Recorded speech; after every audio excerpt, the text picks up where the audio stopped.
What is up, everybody? Tuberverse TV today. I'm gonna give my first impressions of Assassin's Creed Valhalla. This is a very fun game. I gotta put that out there. This game is extremely fun.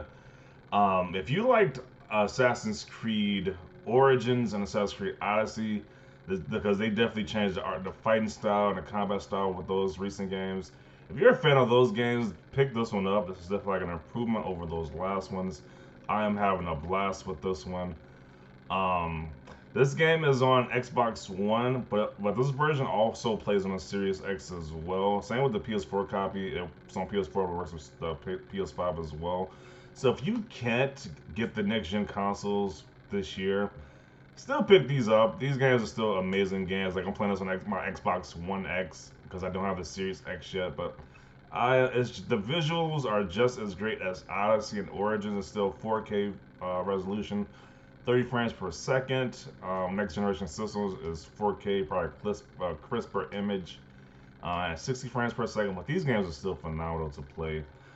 The story in this one, I like the story. I will put it a little bit above Odyssey, but I kind of like Origin story the most.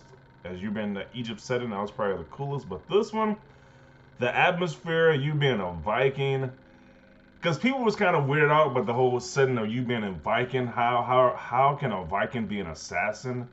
But it kind of explain it in a way that kind of makes somewhat sense. You can go with it. He's a Viking, but he could be an assassin as well.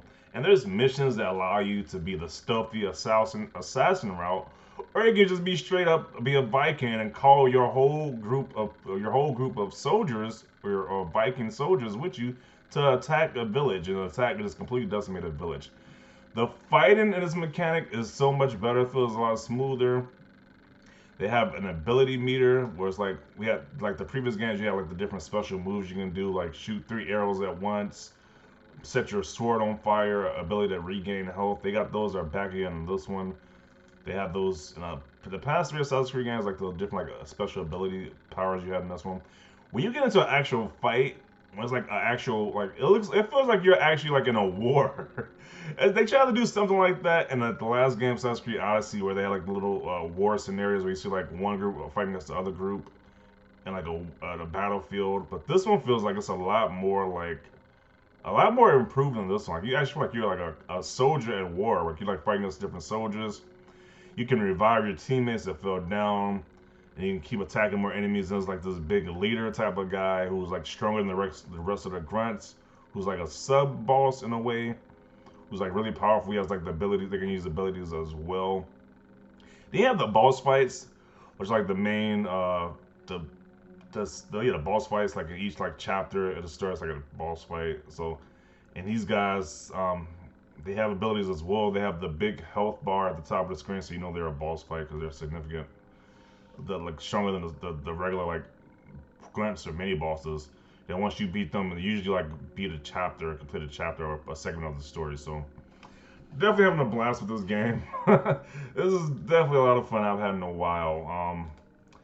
I think the game is scoring pretty well on Metacritic as well too. It has like at least it's in the 80s to 90s on Metacritic. This is probably like the best Assassin's Creed game to date. Once again, this is for the people who enjoy Assassin's Creed Odyssey and Origins. I know there's like a divide in the community. People think the best Assassin's Creed is Assassin's Creed 2. They don't like the newer ones whatsoever. But if you are a fan of the newer Assassin's Creed, definitely give this game a shot. Definitely a fun experience.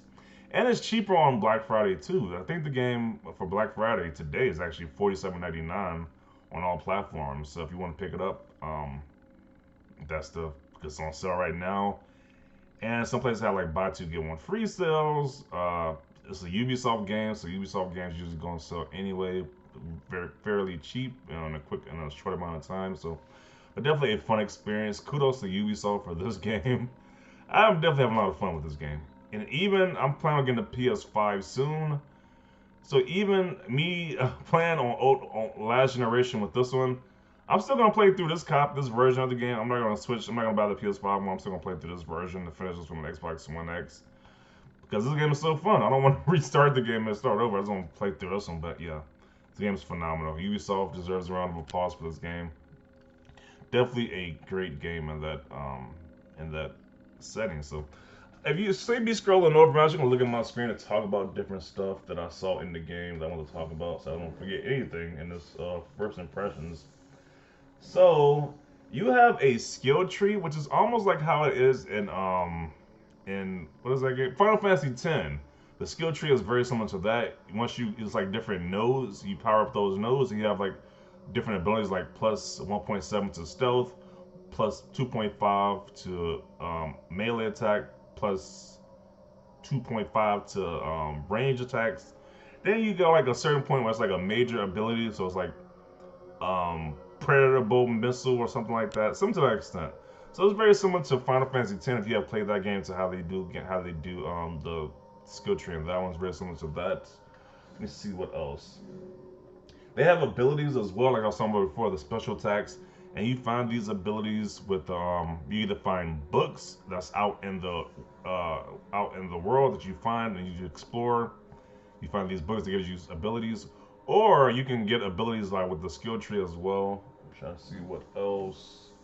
The map is a lot bigger in this game. It seems like it's a lot bigger, and it's like it's great that when you can call the horse from whenever, and you have the horse, you can follow the road, or the horse can automatically go to the quest objective, and you just press X, you hold X, you have them follow the road, so you don't have to really have to do too much. We could probably watch a podcast or do something else while your horse is traveling. It's very fun. They do have fast travel as well, so if you've been to a place before, you can fast travel there. That's in standard in most games. Um, you do the same thing with your ship as well. You can have it the same mechanics as a horse, just follow the sea route. We're gonna have it move to the just have it be direct to the quest objective, which you have highlighted. So it's very like the quality of life features in this game is such such an improvement because you don't have to do it manually. You could just like I said, listen to a podcast, go like browse the computer while you're playing the game. Because those parts are kind of archaic in games where you gotta actually manually drive the horse to that objective. You could just do something else while the horse is moving there, which I'm glad they included us in this game because that's a definitely a great improvement. Like I said, the world map is bigger. They let you know about the different areas, which areas have stuff that you can, which areas you can raid for supplies for your camp, your Viking camp.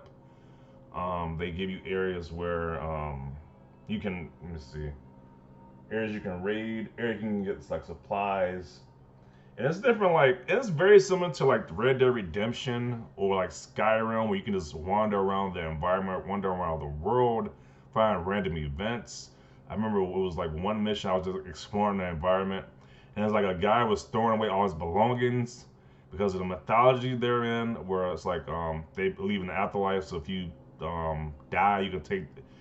The random quest mythology was that if you die and so you throw the stuff off the cliff with you, they'll be with you in the afterlife. So the guy had me throwing stuff off the cliff, and this is a completely random event. Like it wasn't on a mark. I was just searching. I was just exploring the area, and I found this random quest. So he told me to throw the stuff off the cliff, and then he just randomly jumped off the cliff. He just committed suicide. So that was a random quest. And it's like you get random stuff like that in this game, very like Red Dead Redemption esque, where it's like those random missions or Skyrim. Definitely a lot of quests, like a lot of different activities you can do. Yeah, this game is phenomenal. It's like they definitely took from other games and put in this one, which is always a great thing to make your game better. Yeah, and this is probably like the best Assassin's Creed game to date, better than the last two.